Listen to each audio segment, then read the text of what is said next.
Kandidati për kryetar të Kaçanikut nga radhët e Partisë Demokratike, Sabedin Vishi, tha se gjatë 4 vjetëve të fundit komuna e udhëhequr nga kjo parti ka bërë investime të shumta në terrene sportive. Ai shpërndau një video nga një terren sportiv i ndërtuar në fshatin kufitar, Globoqic. Ky terren sportiv përmban edhe ulëse dikon janë mbi 250 ulëse dhe në anën tjetër përmban edhe terrene tjera sportive që janë edhe për fushën e voleybollit, edhe për sportin e basketbollit. Po ashtu kemi pas mundësinë nga buxheti komunal të bëjmë edhe terrene të tjera sportive, si në Kaçanik, një kompleks të terreneve sportive, mbrapa palesës sportive, dhe kemi bërë terrene sportive edhe në fshatin Shtraz, në fshatin Rek, po vazhdojmë me ndërtu terrene sportive në fshatin Doganej dhe Soponis dhe në fshatin Duraj. Kryetari i Prizrenit e kandidati për një mandat të dytë, Shaqir Totaj, ka shpërndarë një video të maketit të projektit të teleferikut që të shpihet te kalaja e Prizrenit. Ai tha se ka përfunduar studimi i fizibilitetit dhe së shpejti do të aplikojnë edhe për leje. Në video thuhet se projekti do t'i kushtojë komunës 3.5 deri në 5 milion euro.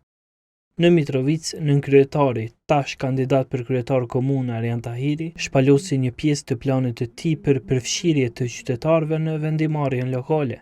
Shtylla e 5 të programit tim është Mitrovica digjitale dhe afërt me shërbime efikase dhe transparente. Në kuadër të pikave kryesore të kësaj shtylle është platforma Vendosim Bashk, pra si demokraci digjitale e drejt për drejt në veprim ku qytetarët do të marrin pjesë në konsultime publike, të votojnë për prioritetet e buxhetit komunal dhe të japin ide për projekte zhvillimore.